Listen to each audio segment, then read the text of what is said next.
Hey, everybody out there. Happy New Year and welcome to a very special episode of the Audiophiles. Today, here we are again, right? It's the end of the year, top three rankings of our songs and your songs, all of which have been offered throughout the year of 2024 here on the Audiophiles. And today's episode, as the title might imply, is devoted to the songs that John has brought to the channel over the past 12 months. And in addition to reviewing our three favorites, we will also be listing a handful of great tunes that just didn't quite make the cut. And for the sake of transparency, some ones that John has selected would have made my list, and perhaps the same could be said vice versa. But we're trying to avoid repeating each other as best we can, especially when it comes to those top three picks. There might be some repeated honorable mentions, but we'll see what happens. So yeah, here we are. We are going to review John's picks for the year 2024 of our Lord. So I guess the best place to start is from the outside looking in with these honorable mentions. So, John, why don't you start by giving your first honorable mention? Also, I don't even know how many honorable mentions you picked. I may have gone a bit overboard. I think last year we did three that didn't quite make the cut. It was such a good year for music here at the Audiophiles that I've got five. So I don't know where you stand, but let's start with your first. Oh, also, no particular order on my end. I don't know about you, but I just I couldn't. It was hard enough ranking the top three. I didn't want to rank these five that I kept from the outside looking in. So take it away, my friend. Yeah, I've managed to whittle it down to 27. And Or your no, song, so I can imagine. for the folks at home, we did do the nerdy thing and produce a shared spreadsheet so that we didn't, just have the same three for each one. And so all of Andy's picks would have been in mine, or at least it mentions it, at least anyway. That goes without saying. So there's a few. I've picked one, two, three, four, five as well because I saw you pick five. You Yeah. greedy bastard. So um, it's just like a little bit of a mixture of different songs, ones that you seem to enjoy quite a bit. Corduroy, E-Type. I won't go into overboard, but it was just fun, funky acid jazz at its best. Yeah. Really fresh and cool. Cheetahs, Supra. I don't know what you would call that, but it's this lovely blurring of guitar and synth with awesome driving rhythm. And I think you were just as puzzled as you were delighted after listening, going, "What the hell have I just heard?" But it was great, and it is really, you know, something a bit different. I've whacked in there Squid, Boy Racers, Live from the Basement. Not to spoil anything, but there may be another appearance of that band. And if there wasn't already a Squid pick somewhere along the lines, this would probably be my number one of the whole year. Um, I think the performance in itself betters the album version, and it's just a delight to see him with all his ticks. Um, does anybody even know what he might look like? Just absolutely delightful. And it's a fantastic song. REM, Oddfellows, a local 151. I put this in because it was the nearly, because I cheated and added one afterwards, but at the time it was the end of our REM Jazz Funk Odyssey. And I had so much fun going back for myself, alone, just going back over all the tracks and sort of, curating a track from each album for you to peruse. It really it was real nostalgic and sort of quite emotional for me going back over a band that I love so much and perhaps don't listen to as much now as I did Yeah. for 20 years or so. So it's really cool. That was a lovely finishing or almost finishing song. And the final one of my five is Wand, Blue Cloud, live and KEXP. Oh, dear friends, I should get a t-shirt from them. Um, this fantastic performance, and I could say the same about Smile, which I'll do later on. But this made one of my much belated discoveries of this year, and the fact that I'd had the music for about 8 years and had listened to it. But yeah, just superb. Yeah. So they're my Excellent. five. Yeah, great choices. A lot of those were could have easily made my list as well. They were awesome songs. And I appreciate each and every one of them you've given to me over the past year. For me, again, in no particular order, we're gonna start with Bowie, with Aladdin Sane. Just speaking of insane, the piano in this song was just enough. The whole song had just enough avant-garde charms and idiosyncrasies to make it stand out to me, and the piano just took it over the top. Another one, the Jimi Hendrix Experience, Driving South. Anytime you get to hear a song by Jimmy you've not yet heard, it's definitely something worth noting. So of course, it made at least this larger list of songs that just missed the top three, but man, it could have easily made the top three on any given day. And here we have our first repeat. I'm glad it's just an outside looking in and not one of our top three, but REM Oddfellows 151. Yeah, I was torn between this track and Voice of Harold because I knew that REM, we did enough REM that they were going to make my list. But this just edged it out with its interesting narrative inspiration. Not to say that the inspiration for Voice of Harold wasn't interesting in itself.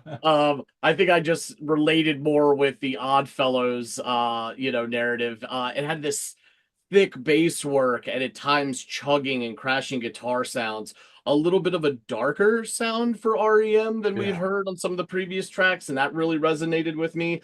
And also, I think here we are coming up at as you put it, the end of this REM experience, listening experience of sort of like we'll call their earlier stuff.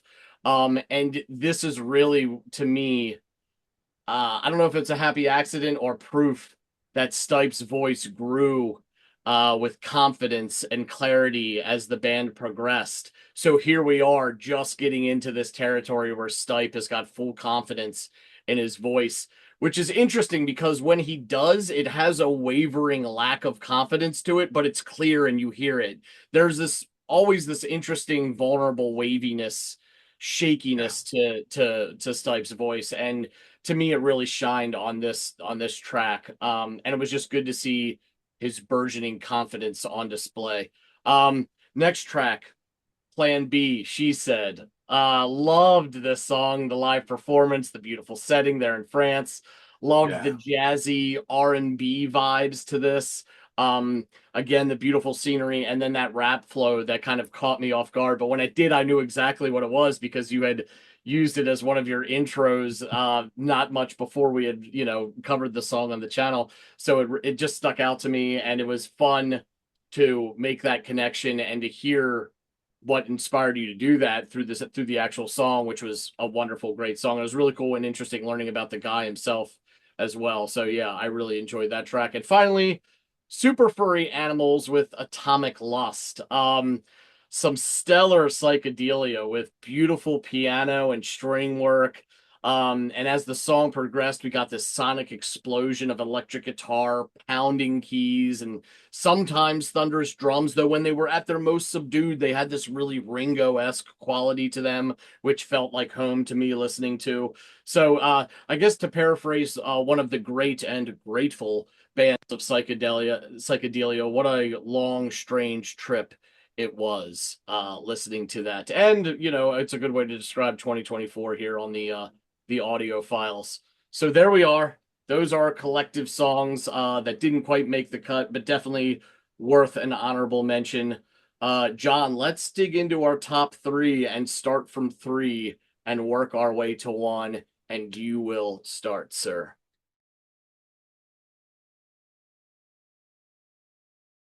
There's another artist where we have started to dive in, and we're about halfway through their career in terms of playlist. And this is PJ Harvey, Rid of Me, live on The Tonight Show.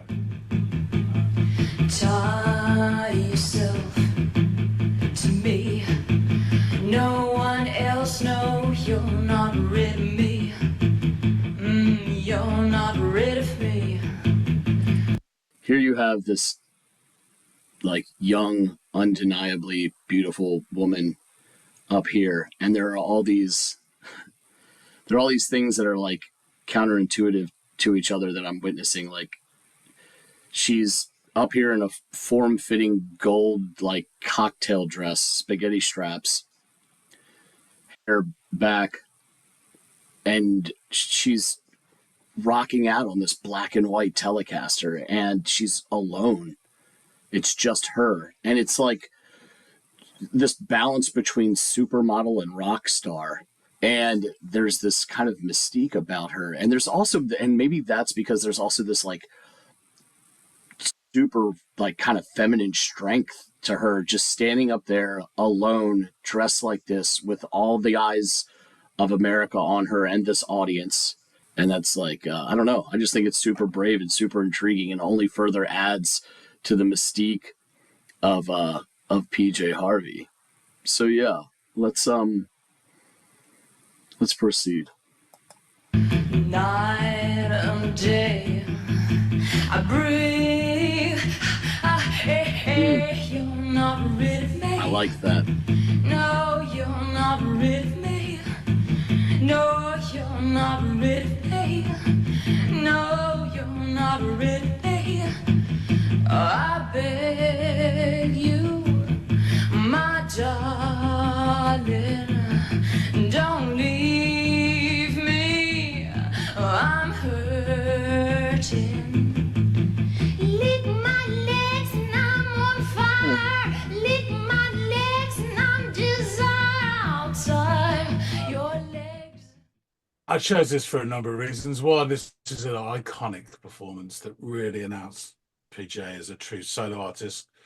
Gone are the other band members and the formless black garb, and enter PJ, as you said, with supermodel looks, as this woman who's confident, vulnerable, passionate, powerful, neurotic, wounded, and dangerous.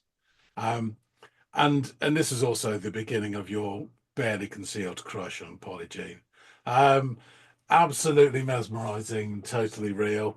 There may be better technical versions of this song, but this is a true moment in history. And if I was forced to only have one performance by PJ, then it would be this. Yeah, I had a spoiler alert, we may hear her name again shortly. It was really hard for me to make my decision, and I wasn't going to just load it up with my new rock crush. But this was a great song and could have easily been mentioned. It was going to be in my honorable mentions, but I mean, with you putting it on your list, there was no point in mentioning it twice. Yeah. Oddfellows 151 notwithstanding. But yeah, for me, I really enjoyed the song. I fucking loved the performance. The aesthetic, Yes. the like everything that she embodied, all of those adjectives that you just rattled off apply, and I'm sure that there's a plethora of others that could as well. The way she handled herself alone on stage, um, and even after the song, the way she handled herself on stage with male figures who have power in showbiz, was really interesting to watch. And I think I said this on that episode, and I think it bears worth echoing. If I had a daughter, I would show her this at some point as she was growing up, to say this is what strength looks like, and this is this is feminine power. And yeah, you're right. This was the linchpin moment when I realized, oh my God, I have a huge crush on this woman. She's amazing. So yeah, great shout, man. That was a really great song and fun to listen to. And I don't often find myself saying that anything involving Jay Leno. So hats off to you for reason to. So that was an excellent choice on your part. Now we're going to get into my number 3 song that John provided this year.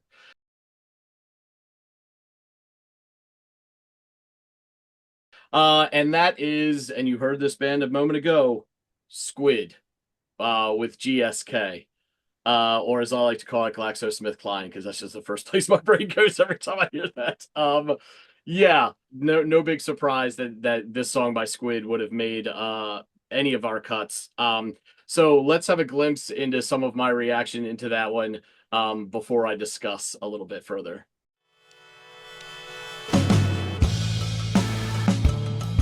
Oh shit.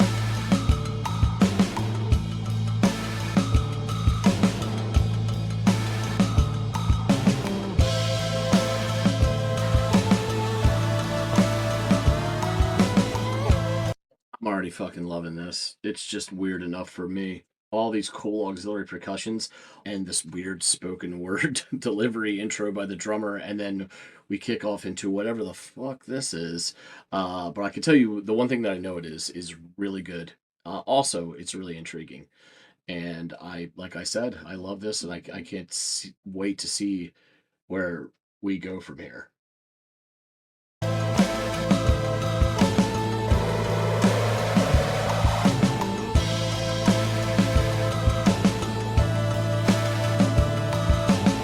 It's like funky.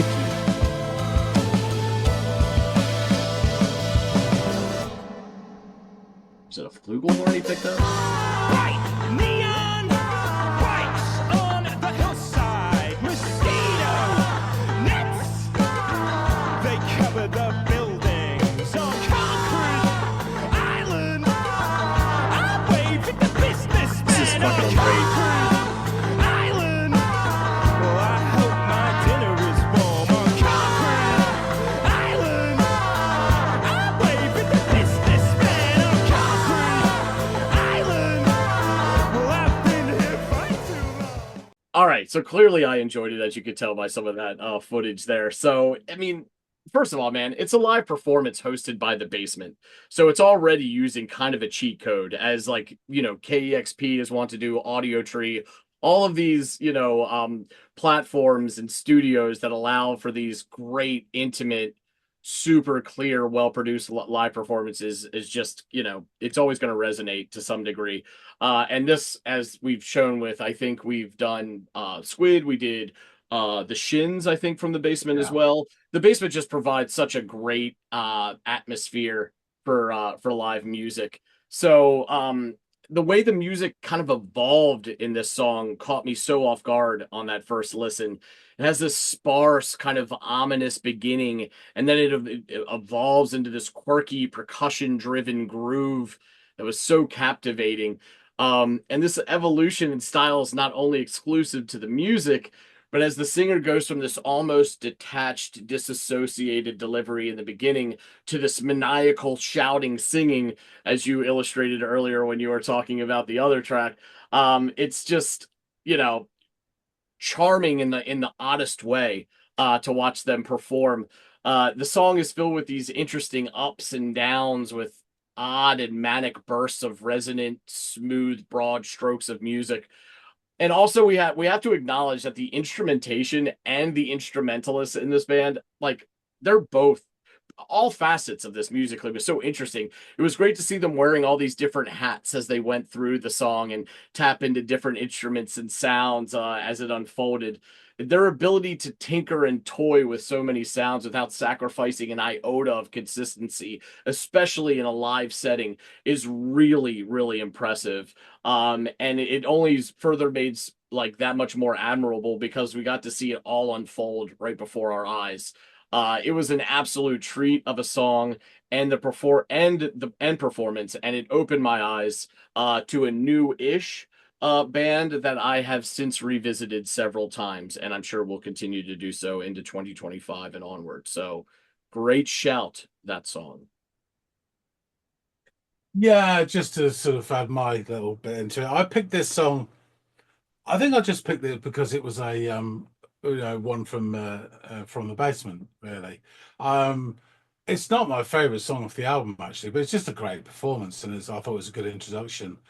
This this album just was really just blew my socks off when I heard it. There's another band as well, and I think the two of those, Squid and this other band, which I'll mention later, really sort of push forward the idea of this modern post-punk stroke post-rock kind of, the way sort of guitar-based bands, but not exclusively guitar-based bands, but the way they could go forward this amalgam of sort of indie sound, alternative rock, plus other stuff. Yeah, just really super exciting to hear for the first time. My number two.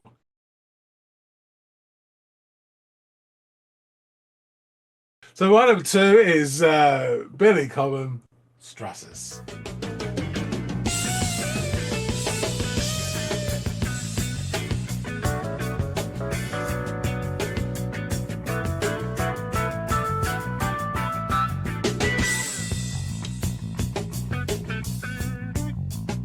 Okay, we're like a buck 20 into this. And I love it. You got this. I don't know. It's almost like jam bandy type stuff. Obviously very like jazz derived in its sound. Got a little funk in there too. Those guitars are killing it. I absolutely love how they're playing off one another, doing their own little things and making it work together. That driving bass is great. Love the keys. Love these drums. Like it's checking all of the boxes.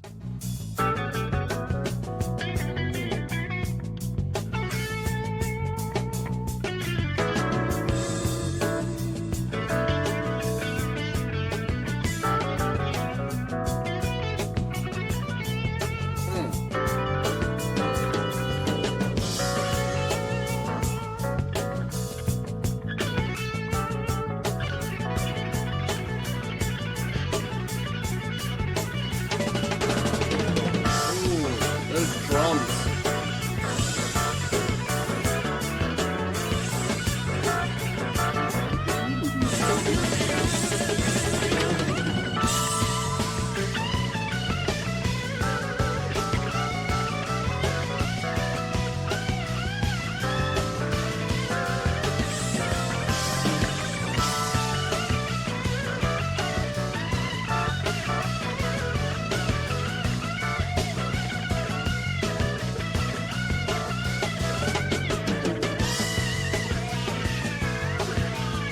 Oh, that guitar.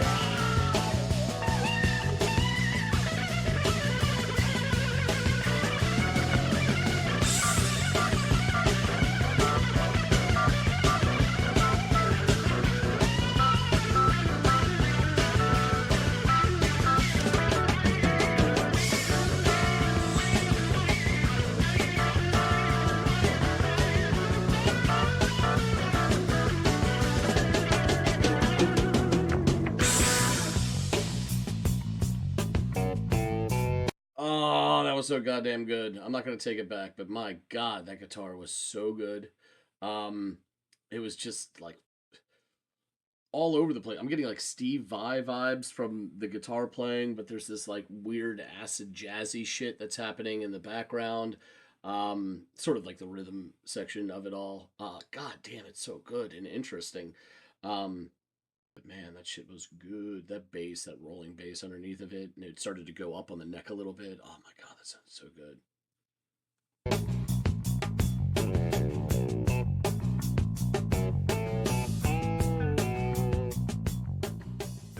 The reason I picked this song for you in the first place really was as a partner to a Massive Attack song, "Safe from Harm," which sampled the bass line from this and the sort of the iconic bass line done by Skylar, and also the keyboard riff as well.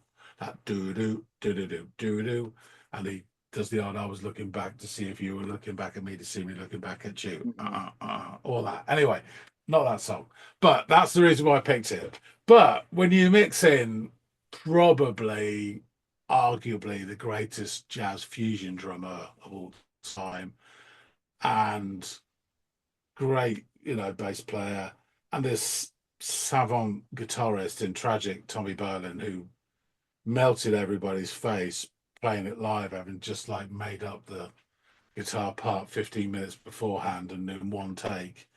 And then you also add in Jan Hammer's fantastic keyboards, and this is obviously prior to Crockett's theme, and it's my Voice tomfoolery. It's just an amazing, and I know you like this sort of jam band feel to stuff, and this is the the previous more grown-up version in terms of jazz fusion, but I mean, you said at the end that was a trip, and it certainly was. And so it's just a really, really great instrumental that everybody shows off, but they're all at such a high level that it was unbelievable. Yeah, yeah, I loved the combining of I've said this before, I think, but this idea that like funk is the like younger cousin to jazz. Um, Yeah. and this sort of being on display in this song where they kind of toe the line between that relationship so well. And they do some fun noodling that I remember thinking, God damn, this really reminds me of some interesting jam band stuff that I've heard before. I think I was taken to like Fish or Ween when I was listening to these guys. And yeah, I loved it too. It had so much just it was just so innovative in its jazz funk fusion sound that it could have easily made my list as well. It was an awesome listening experience, so great shout. So, Mister, what's your number two look like?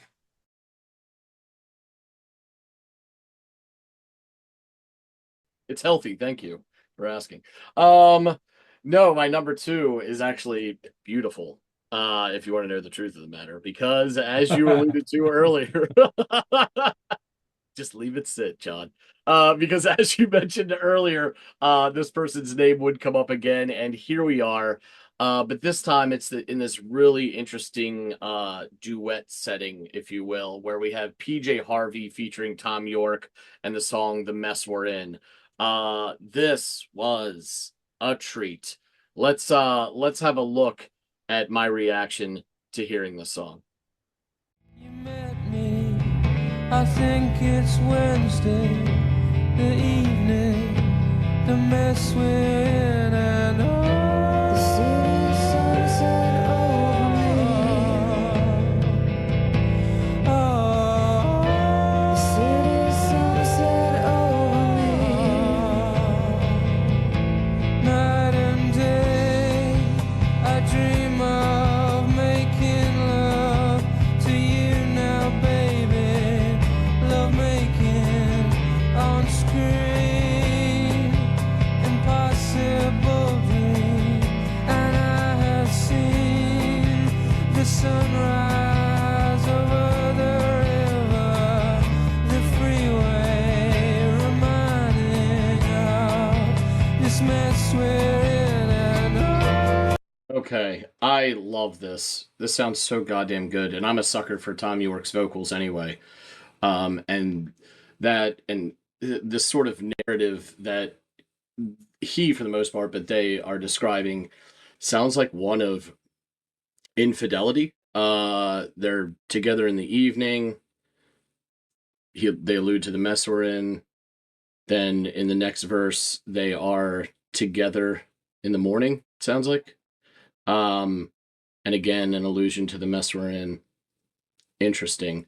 I know it's so simple, but that little click tracky, like rim and hi-hat work is really nice. And I like the way they cut out the drums in the first verse, to just like create the focus on the narrative. And then they slowly reintroduce it after that. What I think is just that first refrain where they're both singing together, and his like that high falsetto that he often does just sounds so good to me. I love that. I love that so much. Yeah, this is I'm already really digging this. So The city sunset over what were you me. wanting? What was it you wanted? I just wanna say, don't ever change. don't ever change now, baby. Thank you. And thank you. I don't think we will meet again. I don't think we will. And we must meet leave now, again. before And the you sun must rises leave over the now. skyscrapers. so it comes as little surprise that I absolutely enjoyed this track. I loved this song like the way one might love an evocative short story or novella. It was filled with this cinematic intrigue while being just void enough of detail to allow the listener's mind to wander or draw their own conclusions. It was part song, part literature, part puzzle. which made the experience far more interactive than other tunes we've covered on the channel. It also didn't hurt that the standalone strumming of the guitar intro instantly reminded me of Nirvana's About a Girl for whatever reason. So just from that moment onward, I was kind of like captivated for one reason or another. But there's also some really interesting and judiciously used keys and these measured strokes and rolls on the drums. And to all this, add to all this really gentle and pensive music. You get Tom York's airy and at times falsetto delivery coupled with PJ's more subdued, controlled vocals, and it makes for such a beautiful pairing. The keys have this melancholic progression throughout the song, as they are slow dancing in a burning room, these two characters. This adds to the mood and underscores the narrative so well. The portion towards the end where the two characters have this call and response bit, uh, like dialogue, really. It's so interesting, and it really helps at providing just a glimpse of clarity into the story. Again, without providing really any strong detail. And I love how PJ is pretty much speaking while York vocalizes his responses to her. Um, it is sadly beautiful and thought provoking, and that really stuck. That really struck and continues to strike a chord with me. I believe I described the song as having subtle intent, and that is not limited to any one aspect of it, but rather expertly applies to all facets of the song: the music, the vocal delivery, the lyrics, and the mood. Yeah, this was a real almost like a think piece for me. I loved it. And I'm a huge Tom York fan. So here I have this burgeoning love for PJ growing, and then you're just like, oh yeah, well you know, let me like pull out a cheat code again and just give you Tom York injected into things, and see if you can tolerate that. And I just loved it. So this was an awesome song, man. It's interesting. You know, we were just talking a little bit earlier about Stipe, who's got an incredible voice. Um, Tom York has an incredible voice, and his voice, all the way he uses his voice, particularly his really interesting vocal melodies, has just got better and better and better over the years. It's an incredible instrument now. And the pair of them together, and you say that contrast with her sort of talking and him sort of then almost falsetto, you know, singing the lines back in them. It's just a lovely pairing. Yeah, this song I would describe as is heady, and almost sort of wispy in a way. It's like it's slightly see-through. So you're getting it, but you're getting it over the top, and what you're seeing through the see-through is your own projections of what you get from the song. It kind of reminds me, you get this with a lot of senses, but I remember one time late at night, I was walking the dog, and I walked through this cut. There's just a lane that's dark at night, no one there. And I was walking along. Suddenly, I got this waft of really strong perfume, and it was a perfume that an ex-girlfriend wore about 10 years previous. I hadn't seen her since, but just that smell just brought back these memories. They were kind of they weren't, you know, watching like silly film or whatever. It was faint sort of snatches and grabs, and this is kind of what you get from this song. Is it evokes things within you and ideas or memories or whatever that's just not quite fully formed, and then your brain goes and sort of then puts it together with each listen, and that's what makes it so intriguing and beautiful. That's my Yeah. opinion, anyway. Yeah. And another thing that I really appreciated, just to touch on really quickly about like, and this is something that's dawned on me since I've listened to it on, subsequent goes. Yeah, This the interesting aspect of their voices and how they differ. It's almost to me like that you could, I don't know if this is the intent, but this is, I enjoy that it's like this, that his vocal delivery is like the heart speaking, and her vocal delivery is like the common sense part of the brain speaking. And they're sort of like at odds or going back and forth with each other, almost like it could be an inner yeah, dialogue in one person, where he's high and hopeful, or at least it's coming from an emotional place, and hers seems more pragmatic and serious and knowing. And I love that odd they work because the human struggles like that. They think with their heart at times and they think with their brain at times. I think the way they sing literally kind of illustrates that dynamic or that duplicity of man when it comes to, you know, computing your own thoughts and emotions. So I thought that was really cool Yeah, too. and yeah, and if you sort of dig into stereotypes, you could say that his voice is feminine and her is masculine and so as Yeah, well, which is yeah, another yeah. really interesting take Yeah, on and to things. turn it all on its head and make her that role and him the other, right? You know, is Yeah. really, really cool. Really cool. Okay, my number one pick.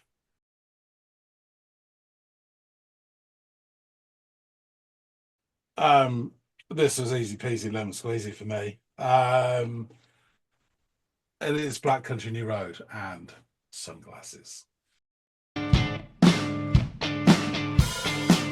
I am invincible in these sunglasses. I am the Fonz, I am the Jack of Hearts. I am looking at you and you cannot tell I am more than the sum of my parts. I am looking at you with my best eyes and I wish you could tell. I wish all my kids would stop dressing up like Richard Hell. I am locked away in a high-tech wraparound translucent blue tinted fortress and you cannot touch me. I am invincible in these sunglasses. Cars are going beep, beep, beep. And there are so many roadmen on this street. And they cannot tell that I'm scared. I am invincible in these sunglasses. I'm modern Scott Walker. I'm a surprisingly smooth talker, and I'm invincible in these sunglasses. There's this impishness to the woodwind there. Whatever instrument that is, I don't know, some variation of a saxophone or something. It definitely sounds woodwindy to me, but there's also this like I don't know, maniacal uh self assuredness that was lacking in the first part. Like he sounds like a confident but crazy person, which is a lethal combination that we've seen in some of our recent leaders. So I can't help but draw that comparison, or just public figures in general. But this is interesting shit. Very thought provoking.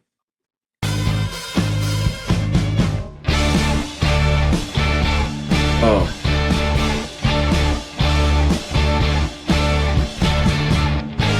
And I am so ignorant now. All I've learned. I am so ignorant now. All that I've learned. Again, I'm sorry, but he's saying this. He's repeating this refrain of like, "I'm so ignorant now," but he sounds like this sounds more declarative and proud, like he's owning that. Whereas before, he seemed to be at a crossroads about this realization of himself and unsure of what that means for him. This sounds like he's embraced it and made it like a part of who he is that he's, dare I say, proud of. An interesting twist in the mentality or surrounding that revelation. Oof. Is this how madmen are born? Let's see.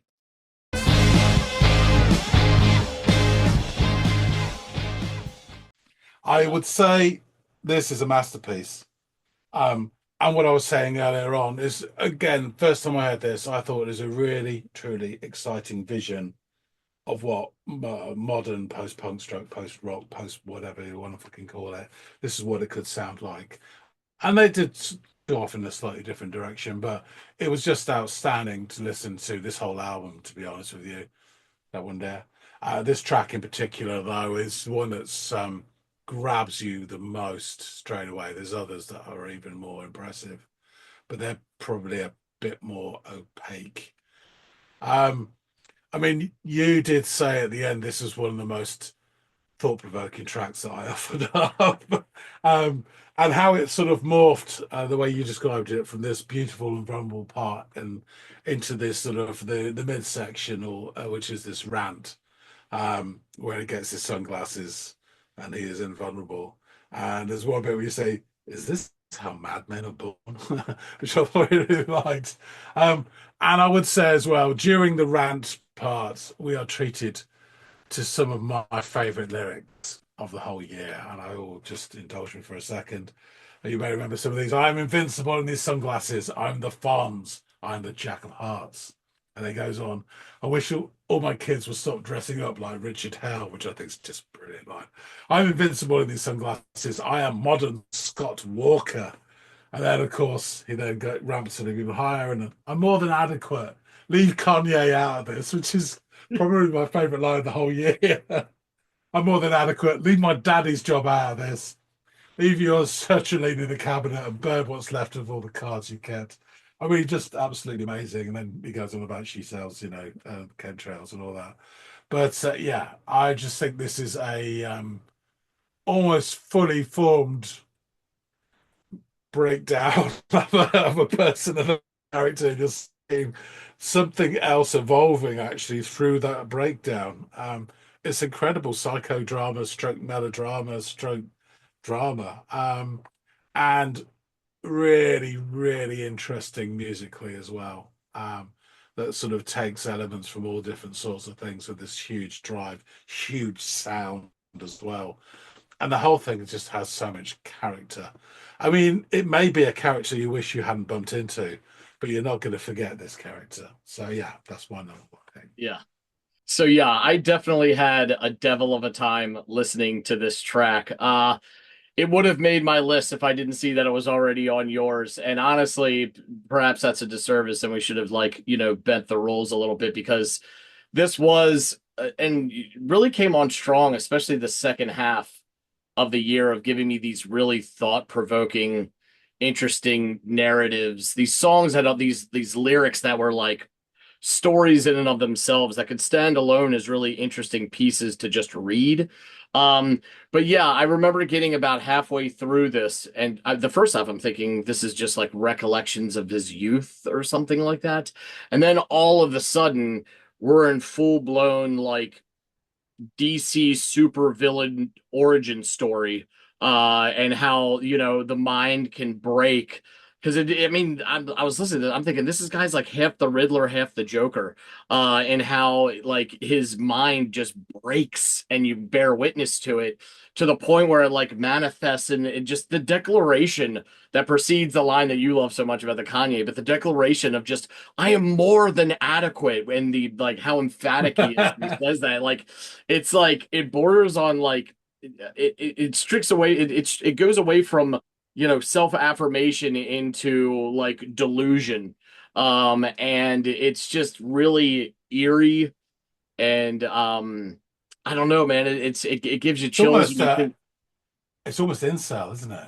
Yeah, oh yeah, it's got incel, it's got all of these things that we're starting to notice more and more in our society, which makes it that much more apropos to be checking this out, and unsettling too, because like if I had listened to this 15 years ago, one, it would have been ahead of its time, and two, I wouldn't have necessarily made all the connections. But Yeah. in a country that is mired with horrible things like school shootings or just mass shootings in general, this seems like it's out of the a book that contains not only the psychotic musings, but also like their sort of God, what's the word I'm looking? Hold on. Manifesto. Yes, manifesto. Thank you so much. So it's almost like a glimpse into like a book left behind, where you get psychotic musings coupled with a manifesto and the weird gray area between the two. It is unsettling and hits a little too close to home. But that's what makes it so powerful, I think. It's an incredible fucking song. Go ahead. You just made me think of the bit in Seven when they find his diaries. Yes. And it's just Yes. ramblings. I was on the tube today, and the guy looked at me, and I threw up in my mouth, and all that. Yeah. Yeah. You know, Yeah, it's just all weird. It's like stream of consciousness, but if you put it all together, like a great detective in a film like that, you start to realize like the level of psycho that you're working with here and what you're up against. Yeah, really, but all of to get all of that out of a song is incredible because it's like you're paying for, a good song, a good book, a thriller movie. All of that is just coupled into this listening experience. So yeah, another really great shout by you, John. I love that song. All right, now we are on to my number one.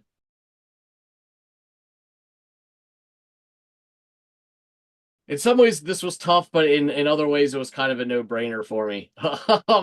And that is, we're going to go with Maserati, Monoliths. The chatter of the crowd.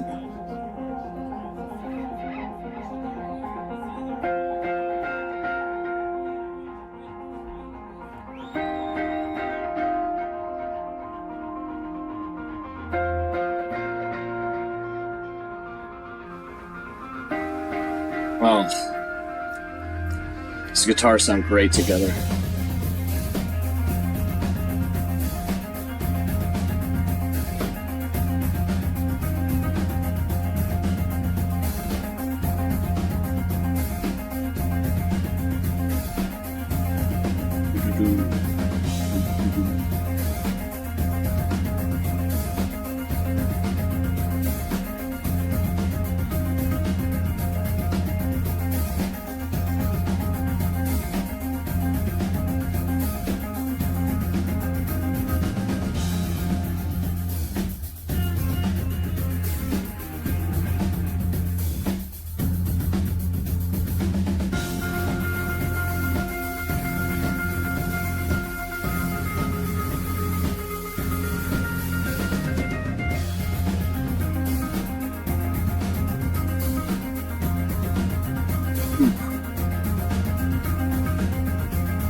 I love everything about this so far. I love how we got this really interesting circular guitar in the beginning.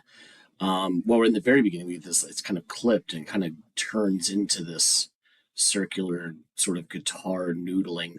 Um, and then we get this second guitar that comes in, and there's just so much like shine and echo to those chords, and the way the two parts interplay is beautiful. And yeah, then we get this awesome kind of like slightly fuzzed out bass line behind this like very purposeful drum beat that kind of keeps everything together and moving, and it's just so gorgeous.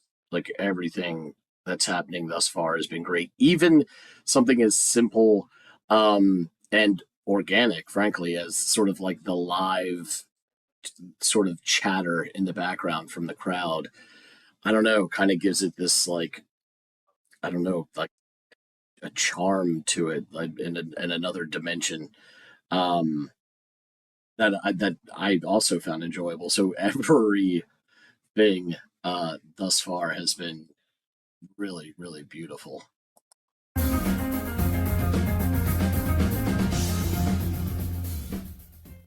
This was not only the song, but it was also this performance. And it didn't have all the bells and whistles that I just gushed over earlier in the episode about KXP or Audio Tree or In the Basement.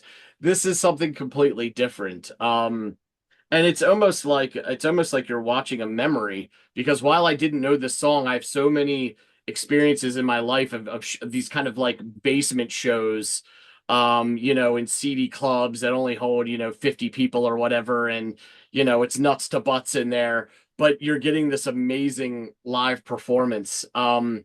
Yeah, this experience was terrific. It was shot in such a way that made you feel as close to being at the show without actually being in attendance, even down to the disparate chattering of the audience members. And there was just so much charm in how it was shot, and it also gave this.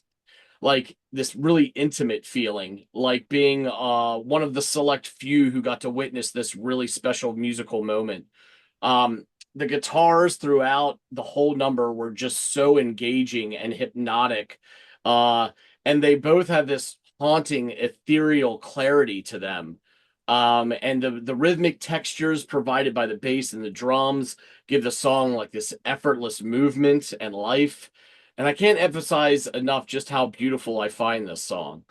The whole piece was wildly atmospheric and near trance inducing, and I find it all to be incredibly soothing. And I just adored this instrumental. It was fabulous.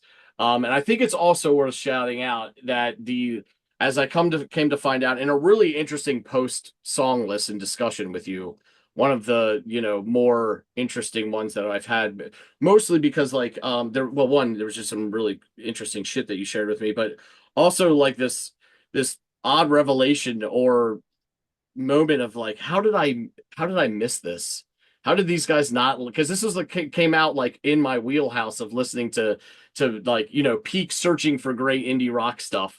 But it's worth shouting out that the late Jerry Fuchs, who would have turned 50 yesterday as this airs. So yesterday would have been his 50th birthday, and just the horrible, um, tragic and untimely death that you informed me of that befell him was kind of shocking to me, even to hear after just learning about his existence and hearing his talents for the first time. I was like, oh no, like that hit me more than you would think it should have.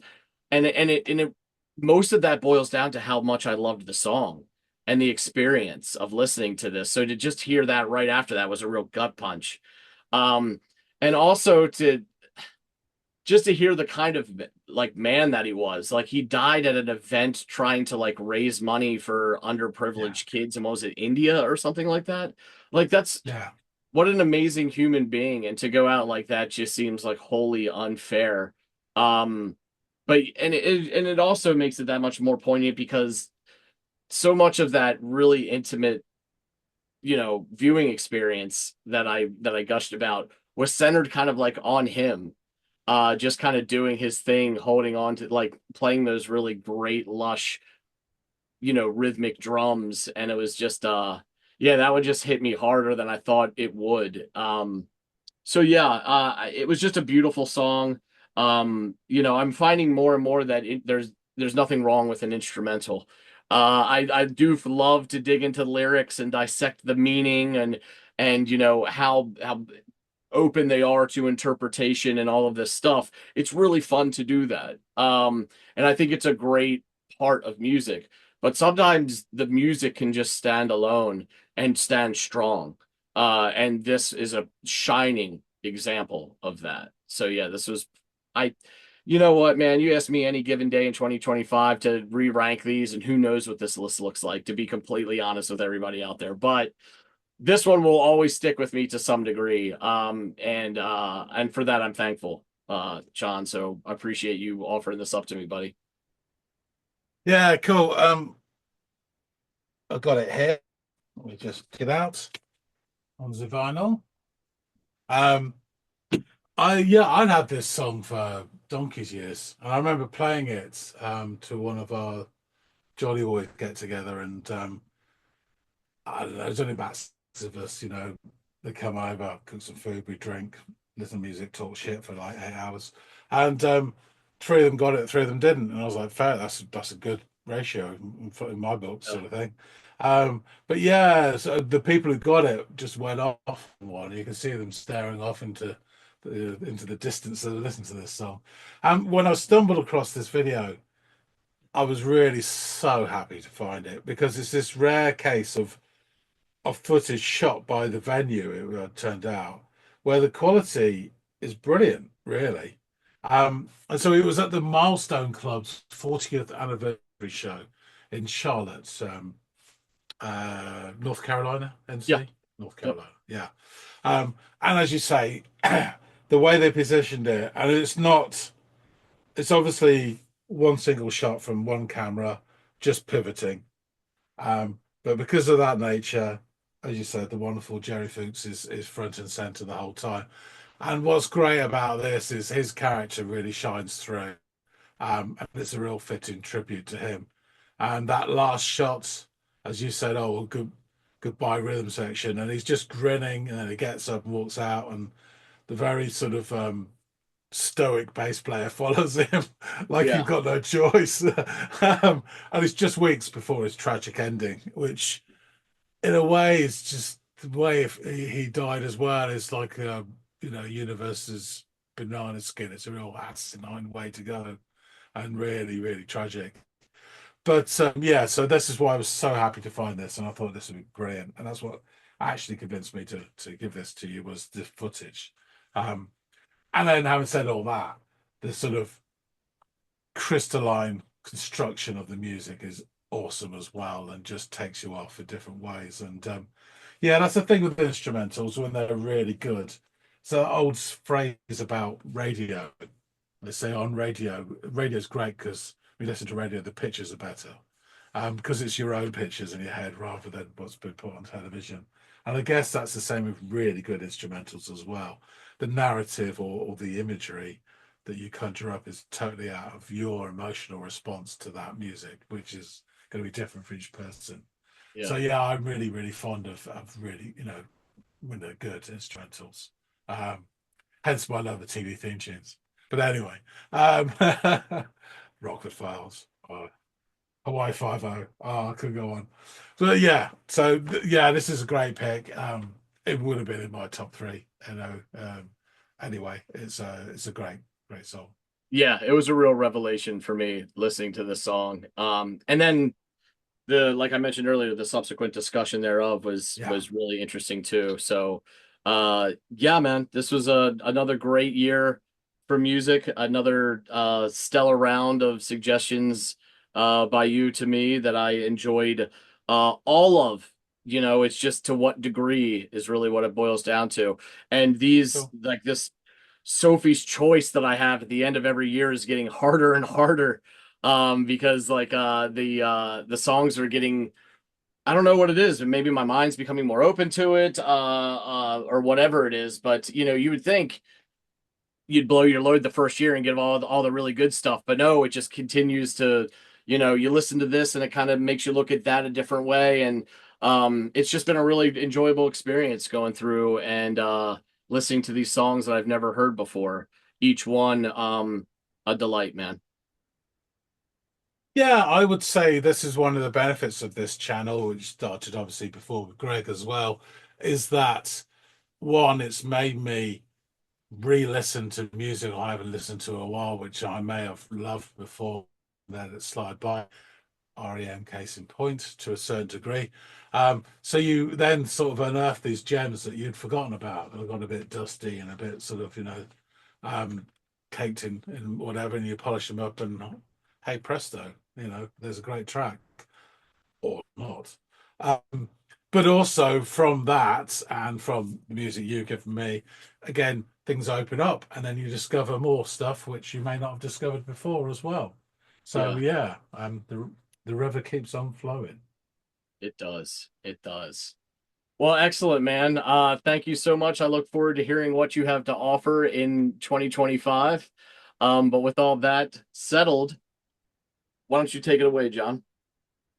Yeah, just to say, more PJ and more Nick Cave, who are both inextricably linked to each other anyway. Yes. And more fun Brazilian samba as well. So yeah, I'll wrap things up. Thanks for this. Yeah, it's always weird to go over your own songs you've put out there and you know, whatever. I mean, there's lots of other songs I could have picked which I like more, but the reason I picked these was like I said, because of the reactions to stuff like that. Just picking my favorite songs out of my collection is a futile exercise in the terms of the channel anyway. So yeah, it's real fun doing this.